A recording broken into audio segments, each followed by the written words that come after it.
Hello दोस्तों, स्वागत है आपका हमारे YouTube channel white page exam पर। दोस्तों, जैसे आप सभी जानते हैं कि हमारे चैनल पर कक्षा 10 और कक्षा 12 को लेकर जो मोस्ट इम्पोर्टेंट क्वेश्चन है चैप्टर वाइज, यानी जैसे अगर हम बात करें कक्षा 10 के, जैसे साइंस का दूसरा चैप्टर है अम्ल क्षार एवं लवण, यानी अम्ल क्षार और लवण का दूसरा चैप्टर है।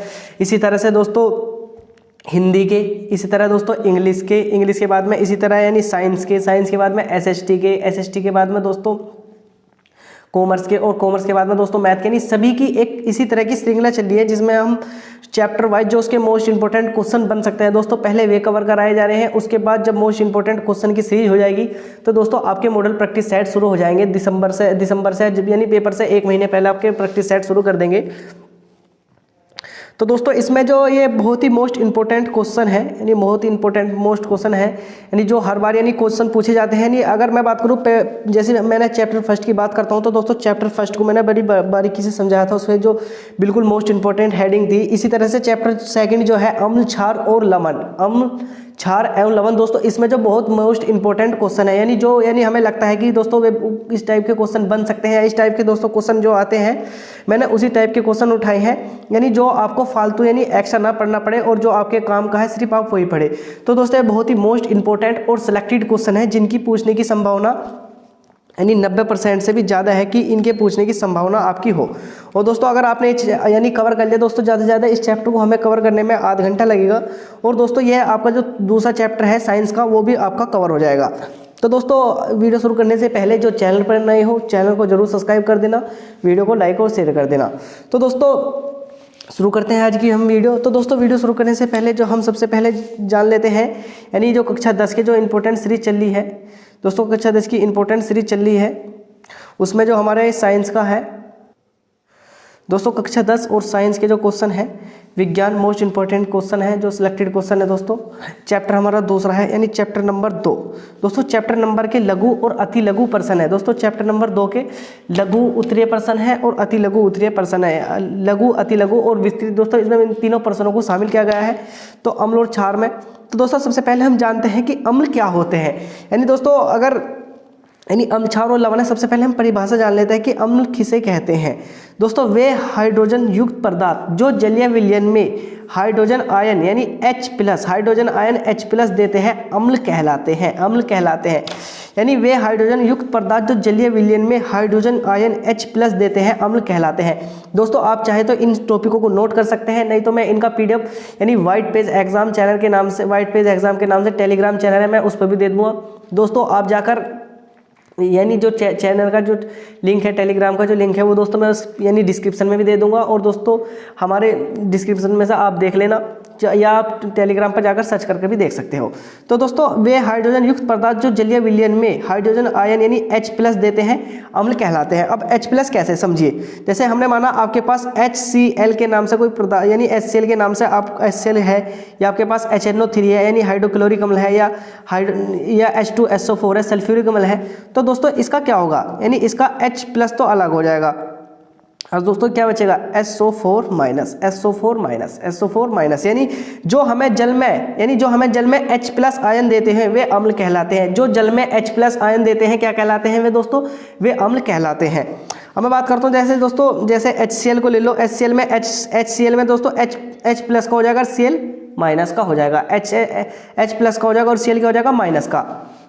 अब मैं बात करता हूँ यानी जो वे क्षार की, दोस्तों क्षार किसे कहते हैं, वे हाइड्रोक्साइड समूह युक्त पदार्थ जो जलीय विलयन में मुक्त हाइड्रोक्साइड का मतलब दोस्तों जिसके पीछे भी OH- आ जाता है, जिस शब्द के भी पीछे OH- आ जाता है उन्हें क्या बोलते हैं, उन्हें हाइड्रोक्साइड क्या बोलते हैं, उन्हें हाइड्रोक्साइड बोला जाता है। यानी हाइड्रोक्साइड यानी OH- आयन देते हैं वे क्षार कहलाते हैं। यानी वे हाइड्रोक्साइड समूह युक्त पदार्थ जो जलीय विलयन में हाइड्रोक्साइड OH- आयन देते हैं क्षार कहलाते हैं। दोस्तों अगर H+ देंगे तो अम्ल कहलाएंगे, लेकिन जैसे ही OH- देंगे, OH- देते हैं तो उन्हें क्या कहते हैं, उन्हें क्षार कहलाते हैं। जैसे अब अगर हम लेते हैं NaOH यानी सोडियम हाइड्रोक्साइड लेंगे तो दोस्तों इसमें Na क्या होगा, Na+ हो जाएगा और OH- हो जाएगा, जिसे OH को हम क्या बोलते हैं, क्षार बोलते हैं। यानी जो जलीय विलयन में OH- देंगे उसे क्षार बोलते हैं, और जो H+ देंगे दोस्तों उन्हें क्या बोलते हैं, उन्हें अम्ल बोलते हैं। इस तरह से यहाँ हम एक परिभाषा भी और कर सकते हैं कि जो Na है, जो इसे Na है दोस्तों, Na को हम क्या मान सकते हैं दोस्तों, Na को हम यानी अम्ल मान सकते हैं, और OH माइनस को, हाइड्रोक्साइड को क्या मान सकते हैं, OH को प्लस मानते हैं। यानी जो हमें जलीय विलयन में प्लस देगा उसे अम्ल मानेंगे, और दोस्तों जो OH यानी माइनस देगा उसे क्या मानेंगे, उसे क्षार माना जाता है। अब मैं बात करता हूँ दोस्तों सूचक किसे कहते हैं। सूचक एक रंजक या रंजकों का मिश्रण होता है। सूचक क्या होता है दोस्तों, सूचक एक रंजक या रंजकों का मिश्रण होता है जिनका उपयोग अम्ल एवं क्षार की उपस्थिति का पता लगाने में किया जाता है। यानी दोस्तों आपके पास कोई पदार्थ है, अब आपको पता नहीं उसमें OH माइनस है या H प्लस है, लेकिन अगर हमें उसका पता लगाना है कि उस पर यानी वह क्या है, यानी OH यानी वो OH माइनस है, यानी क्या OH माइनस का मतलब क्षार है, या H प्लस का मतलब यानी अम्ल है। तो दोस्तों हमें इस चीज़ का पता लगाने के लिए हम क्या करेंगे, तो सूचक एक रंजक या रंजकों का मिश्रण होता है। रंजक या रंजकों का क्या, तो रंजक होगा या रंजकों का मिश्रण होता है जिनका उपयोग अम्ल व क्षार की उपस्थिति का पता लगाने में किया जाता है। यानी जो सूचक होता है एक प्रकार का रंजक होता है जिसका प्रयोग हमें अम्ल और क्षार की उपस्थिति का पता लगाने में किया जाता है। उसे क्या कहते हैं, उसे दोस्तों सूचक कहते हैं। क्या कहते हैं, उसे सूचक कहते हैं। जैसे लिटमस पेपर आपने पढ़ा होगा कि जो अम्ल होता है लिटमस यानी जो नीले लिटमस पेपर को लाल कर देता है, जो क्षार होता है लाल लिटमस पेपर को नीला कर देता है। तो इसी तरह से यानी लिटमस पेपर हो गया, हल्दी हो गया, मैथिल ऑरेंज हो गया, ये सब क्या है दोस्तों, ये सब होते हैं सूचक। यानी जो हमें पता यानी जो हमें बताते हैं कि अम्ल है या जो ये पदार्थ है अम्ल है या क्षार है, वो होते हैं जो उन चीज अम्ल और क्षार का पता लगाने वालों क्या कहते हैं, उन्हें सूचक कहते हैं। जैसे लिटमस पेपर हो गया, हल्दी हो गया, मैथिल ऑरेंज हो गया, ये सब क्या है दोस्तों, ये सब लिटमस पेपर है।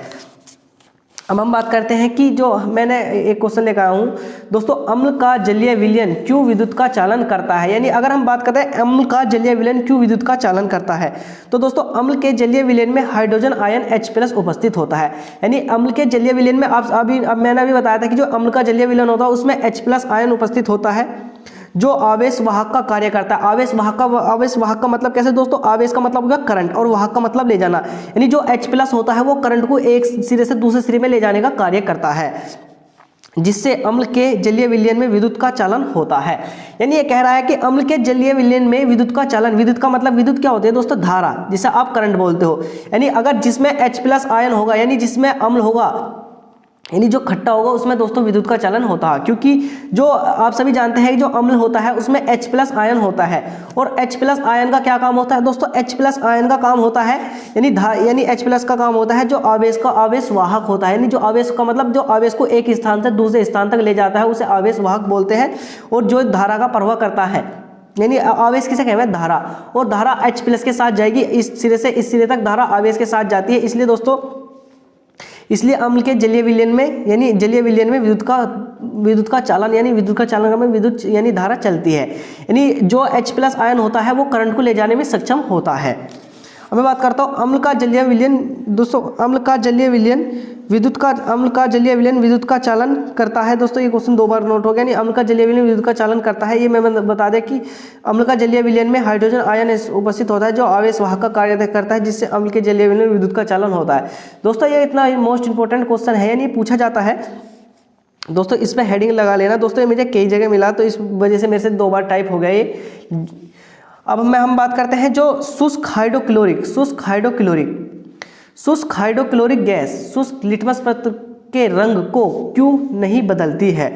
देखो शुष्क hydrochloric gas hydrogen ion H+ उत्पन्न नहीं करती, हाइड्रोक्लोरिक गैस H+ आयन उत्पन्न नहीं करती, जिससे अम्लीय गुण अभिलक्षित नहीं होता, यही कारण है। यानी शुष्क hydrochloric gas hydrogen ion H+ उत्पन्न नहीं करती। यानी जो शुष्क हाइड्रोक्लोरिक गैस होती है दोस्तों उसमें H+ आयन उत्पन्न नहीं करती। दोस्तों अगर वो H+ आयन नहीं उत्पन्न कर रही है तो दोस्तों वो Cl- कर सकती है या OH- कर सकती है। तो दोस्तों वो क्या होगी, अगर वो CH- कर रही है या Cl- कर रही है या OH- कर रही है तो दोस्तों वो क्या होगा, वो एक तरह से क्षार होगा। यानी शुष्क हाइड्रोक्लोरिक गैस हाइड्रोजन उत्पन्न नहीं करती, जिससे अम्लीय गुण अभिलक्षित नहीं होता, यही कारण है कि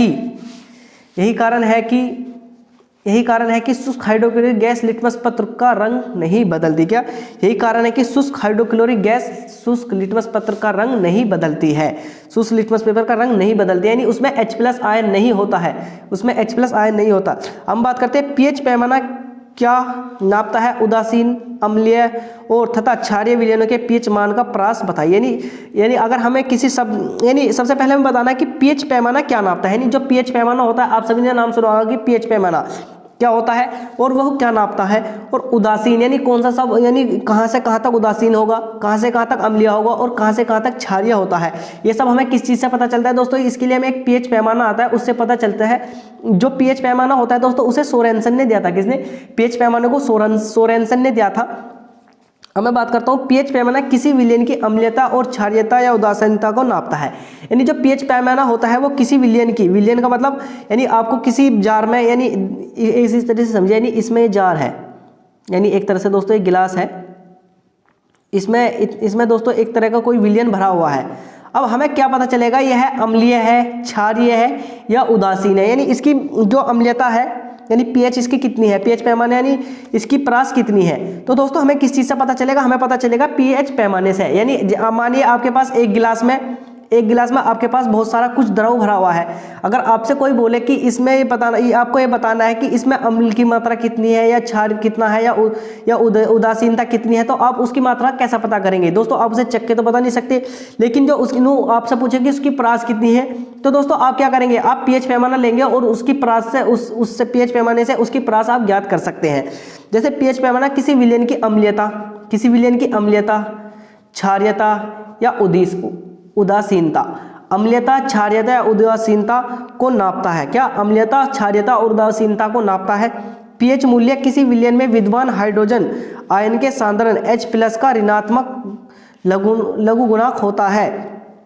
ये दोस्तों जी, अगर पीएच पैमाने में किसी विलयन में विद्यमान हाइड्रोजन आयन के सांद्रण H+ का ऋणात्मक लघु गुणक होता है, यानी जो H+ है उसका ऋणात्मक यानी उसका घटा करके यानी ऋणात्मक लघु गुणक होता है यदि विलयन उदासीन है। समझिए, यदि विलयन उदासीन है तो साधारण ताप पर उसका पीएच मान 7 होता है, जबकि अम्लीय विलयन के पीएच मान का प्रास 0 से कम और क्षारीय विलयन का पीएच मान का प्रास 7 से ऊपर यानी 14 तक होता है। अब इस तरह से समझिए, जैसे मैंने अब यहाँ आपको एक टेबल बना रखी है दोस्तों, इसमें अम्लीय, क्षारीय, उदासीनता। दोस्तों मैं आपको इसे याद करने की ट्रिक बताता हूँ। दोस्तों सबसे पहले अगर हम एपेनार पढ़ते हैं तो दोस्तों उसमें क्या आता है? सबसे पहले ए आता है, ए के बाद हमारा क्या आता है दोस्तों? ए के बाद ऊ आता है और ऊ के बाद सबसे अंत में क्या आता है? क्षारीय। तो दोस्तों आप एक टेबल बनाइए जिसमें एक पर तो दोस्तों 1 पर या 0 पर दोस्तों हम रखते हैं अम्लीयता को, फिर 7 पर रखते हैं उदासीनता को और सबसे अंत में जो 14 नंबर पर रखते हैं उसे रखते हैं क्षारीयता को। तो दोस्तों अम्लीयता अम्लीयता को रखते हैं कहाँ दोस्तों? अम्लीयता को रखते हैं हमने यानी 0 से शुरू करिए, 0 पर रखा हमने अम्लीयता को और दोस्तों 14 पर अंत में किसे रखा दोस्तों? 14 पर हमने रखा क्षारीयता को, यानी ए ऊ छः याद रखिए, ए ऊ छः कैसे दोस्तों? सबसे पहले ए यानी अम्लीयता आएगा, उसके बाद में उदासीनता आएगा और उदासीनता के बाद में क्षारीयता आएगा। यानी अगर आप 0 से लेकर 7 तक जाओगे तो दोस्तों 0 से 7 तक कहाँ तक होगा दोस्तों? 0 से 7 तक अम्लीय होगा, 0 से 7 तक अम्लीय होगा। 7 अगर हमारा 7 पे पहुंच गया मीटर तो दोस्तों वहाँ क्या होगा? 7 पे उदासीन होगा। और 7 से 14 के बीच में क्या होता है दोस्तों? 7 से 14 के बीच में क्षारीय होगा। 7 से 14 के बीच में क्या होगा दोस्तों? ये रहा क्षारीय, यानी ए ऊ छः याद रखिए दोस्तों। एपेनार याद कर लिए आपने, एपेनार पढ़ रखे होंगे। ए सबसे पहले ए आता है, ए के बाद ऊ आता है और उसके बाद 6 आता है। इस तरह से एक टेबल बनाइए और फिर आप दोस्तों समझ जाएंगे कि 0 से 7 तक क्या होगा? अम्लीयता। दोस्तों 0 से 7 तक क्या होगा? अम्लीयता। और 7 से 14 के बीच में क्या होगा दोस्तों? वो होगा क्षारीय। 7 से 14 के बीच में क्या होगा दोस्तों? वो होगा क्षारीय। हम बात करते हैं कास्टिक सोडा व प्लास्टर ऑफ पेरिस के दो उपयोग लिखिए। यानी कास्टिक सोडा व प्लास्टर ऑफ पेरिस के दो उपयोग लिखिए।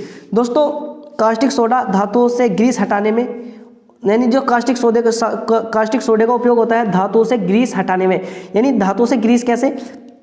कोई धातु है, लोहे की धातु है, स्टील की धातु, अगर दोस्तों उस पर ग्रीस लग गया है तो ग्रीस हटाने में।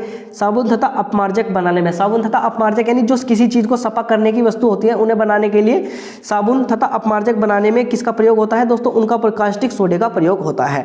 ये बहुत ही यानी इंपॉर्टेंट क्वेश्चन है दोस्तों। पूछा जाता है कि कास्टिक सोडे का उपयोग लिखिए, यानी कास्टिक सोडे के दो कोई उपयोग बताइए।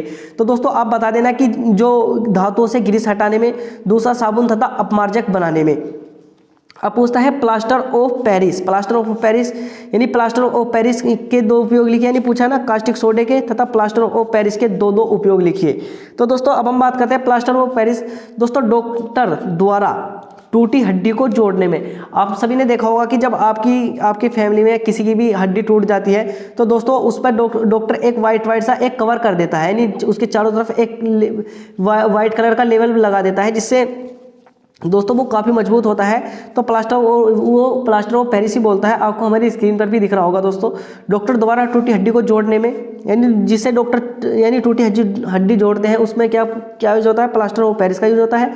खिलौने बनाने में, यानी खिलौने बनाने में भी किस चीज़ का यूज होगा दोस्तों? खिलौने बनाने में भी हमारा प्लास्टर ऑफ पेरिस का यूज होता है। अब हम बात करते हैं दोस्तों बेकिंग सोडा तथा व्यंजक चूर्ण का रासायनिक नाम व अनुसूत्र लिखिए। बेकिंग सोडे का मतलब दोस्तों खाने वाला सोडा, यानी दोस्तों बेकिंग सोडे का मतलब खाने वाला soda. Baking soda NaOHCO3 sodium bicarbonate. दोस्तों इसे ध्यान रखना, अगर आपसे पूछे खाने का जो कास्टिक सोडा होता है दोस्तों, एक सोडा और होता है जिसे हम बोलते हैं कास्टिक सोडा।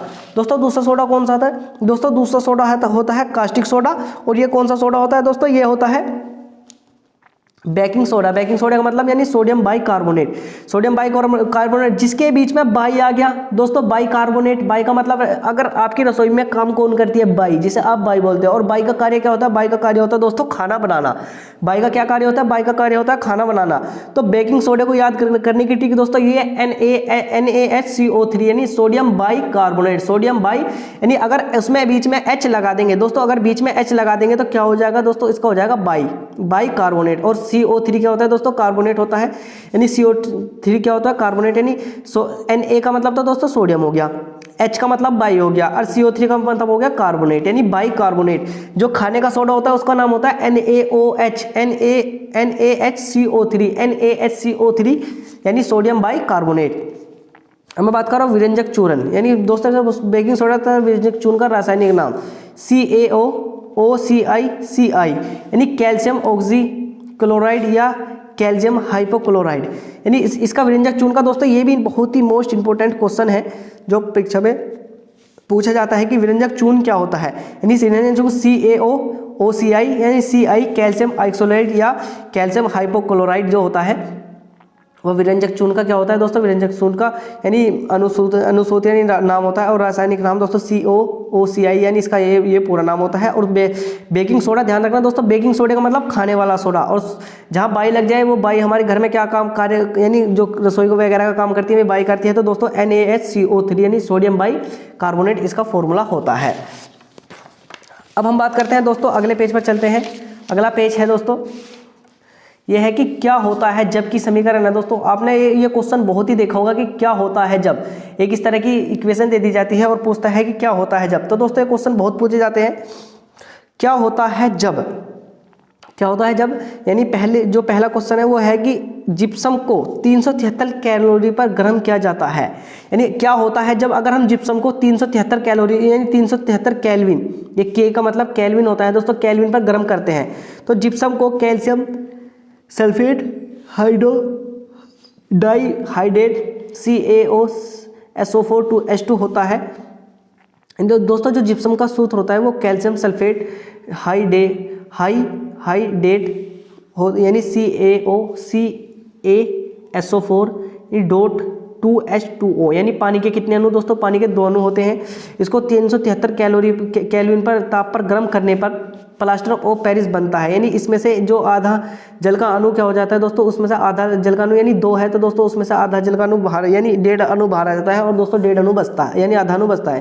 यानी CaOSO4 यानी कैल्शियम सल्फेट डाइहाइड्रेट को जब हम गर्म करेंगे 373 केल्विन पे, तो दोस्तों CaOSO4 12H2O यानी CaSO4 1/2 H2O बचता है और 1.5 अणु जल का बाहर निकल जाता है। और ये काय का सूत्र होता है दोस्तों? ये सूत्र होता है हमारा किसका? ये होता है जिप्सम का सूत्र, जिसका ये प्लास्टर ऑफ पेरिस का सूत्र। किसका? प्लास्टर ऑफ पेरिस का सूत्र, जिसमें मैंने अभी यहाँ बताया था आपको। प्लास्टर ऑफ पेरिस आपने देखा भी होगा। प्लास्टर ऑफ पेरिस जिसका उपयोग डॉक्टर द्वारा टूटी हड्डी जोड़ने में, तो दोस्तों इसका फॉर्मूला क्या होता है CaOSO4 1H2H2O 1/2H2O। दोस्तों ये इसका पूरा सूत्र होता है। तो दोस्तों यही यानी क्या होता है, जिप्सम को जब हम 373 केल्विन पर गर्म करते हैं तो दोस्तों ये इससे बनता है। अब मैं बात करता हूँ अगला, जिसे हम प्लास्टर ऑफ पेरिस भी कहते हैं। दोस्तों ये लिख रहा है प्लास्टर ऑफ पेरिस भी कहते हैं। दोस्तों मैं चलता हूँ आगे। शुष्क बुझे हुए चूने को क्लोरीन से क्रिया कराई जाए, यानी क्रिया कराई जाए। तो दोस्तों पूछा है कि शुष्क बुझे हुए चूने की अगर हम क्लोरीन से क्रिया करा दें तो दोस्तों क्या बनेगा। अगर शुष्क बुझे हुए चूने की हम क्लोरीन से क्रिया कराई जाती है तो क्या बनता है, यानी शुष्क बुझे हुए चूने का रासायनिक नाम CaOH की होल ट्वाइस होता है, यानी CaOH की होल ट्वाइस। Ca का मतलब कैल्शियम और OH का मतलब हाइड्रोक्साइड होता है, यानी CaOH की होल ट्वाइस होता है। यह क्लोरीन से क्रिया करके विरंजक चूर्ण बनाता है। क्रिया करके क्या बनाता है दोस्तों, विरंजक चूर्ण बनाता है। क्या विरंजक चूर्ण बनाता है। क्वेश्चन पूछा जाएगा दोस्तों, क्या होता है जब शुष्क बुझे हुए चूने की क्लोरीन से क्रिया की जाती है। दोस्तों ये सभी बहुत ही मोस्ट इंपॉर्टेंट क्वेश्चन है दोस्तों, जो परीक्षा में हर बार पूछे जा रहे हैं, यानी लगभग बीच में 1 आध साल का गैप होता है दोस्तों, फिर पूछ लेता है। दोस्तों ये वही क्वेश्चन है, यानी जिसकी आने की संभावना बहुत ज़्यादा है। विरंजक चूर्ण बनता है तो दोस्तों कैल्शियम हाइड्रोक्साइड, यानी कैल्शियम हाइड्रोक्साइड का मतलब जो दोस्तों जो बुझा हुआ चूना होता है उसकी क्रिया क्लोरीन Cl2 किसका मतलब होता है दोस्तों, क्लोरीन गैस से। क्लोरीन, आप क्लोरीन का फॉर्मूला याद रखना दोस्तों, 1 से लेकर 30 तक जो एलिमेंट होते हैं, एलिमेंट में आपको उन्हें याद भी करवाऊंगा, यानी hydrogen, helium, lithium, beryllium, boron, carbon, nitrogen, oxygen, fluorine, neon, sodium, magnesium, aluminium, silicon. दोस्तों ये सब है, ये सीक्वेंस वाइज है दोस्तों, इन्हें याद कर लीजिए। यानी कैल्शियम हाइड्रोक्साइड यानी शुष्क बुझे हुए चूने की क्रिया जब हम क्लोरीन से कराते हैं तो दोस्तों विरंजक चूर्ण यानी CaOCl2 और प्लस H2 यानी विरंजक चूर्ण और प्लस जल, विरंजक चूर्ण और प्लस जल हमारे पास बचता है। विरंजक चूर्ण और जल हमारे पास बचता है। अब वो पूछ रहा है कि दोस्तों अगला क्वेश्चन है कि ब्लीचिंग पाउडर को बनाने की विधि बताइए, समीकरण भी लिखिए। ब्लीचिंग पाउडर को बनाने की विधि बताइए और समीकरण भी लिखिए, यानी हम ब्लीचिंग पाउडर को कैसे बनाते हैं उसको बनाने की विधि बताइए और समीकरण भी लिखिए। दोस्तों ब्लीचिंग पाउडर को शुष्क बुझे हुए चूने पर क्लोरीन गैस की क्रिया द्वारा बनाया जाता है। किससे दोस्तों, बुझे यानी अभी जो दोस्तों ऊपर जो सेम अभिक्रिया कराई थी ना दोस्तों, वही अभिक्रिया पूछी गई है। इंपॉर्टेंट क्वेश्चन है दोस्तों कि शुष्क बुझे हुए चूने की क्रिया, यानी शुष्क बुझे हुए चूने की क्रिया क्लोरीन गैस से कराई जाए तो क्या बनता है, यानी CaO, नहीं दोस्तों यहाँ देखिए CaOH की होल ट्वाइस अभी कराया था ऊपर। Cl2 की क्रिया जब हम Cl2 यानी क्लोरीन की क्रिया हम कराएंगे तो CaOCl2 बचेगा और H2O जल निकल जाएगा। H2O जल क्या होगा दोस्तों, H2O जल बाहर निकल जाएगा। तनी कैल्शियम क्लोराइड की क्रिया दोस्तों, कैल्शियम क्लोराइड की क्रिया दोस्तों शुष्क बुझे हुए चूने की क्रिया जब हम क्लोरीन से कराएंगे तो दोस्तों हमें क्या प्राप्त होगा, ब्लीचिंग पाउडर प्राप्त होगा। क्या दोस्तों, हमें ब्लीचिंग पाउडर प्राप्त होगा और हमें साथ में क्या दोस्तों, साथ में जल भी प्राप्त होगा। अब अगला सवाल कह रहा है दोस्तों, अगला सवाल पूछ रहा है कि धावन सोडे का मतलब यानी कास्टिक सोडा, यानी जो जिससे आप बर्तन दोस्तों, जिसमें दोस्तों धावन देखो धावन का मतलब धोने वाला सोडा, धोने वाला और कुछ नहीं दोस्तों, जिससे हम अपने घर में कपड़े वगैरह धोते हैं उसे धावन सोडा बोलते हैं। धावन सोडे का रासायनिक नाम तथा बनाने की विधि, यानी धावन सोडे का रासायनिक नाम तथा बनाने की विधि बताइए। तो दोस्तों धावन सोडे को प्राप्त करने के लिए कास्टिक सोडे के सांद्र विलयन में कार्बन डाई ऑक्साइड गैस प्रवाहित करते हैं।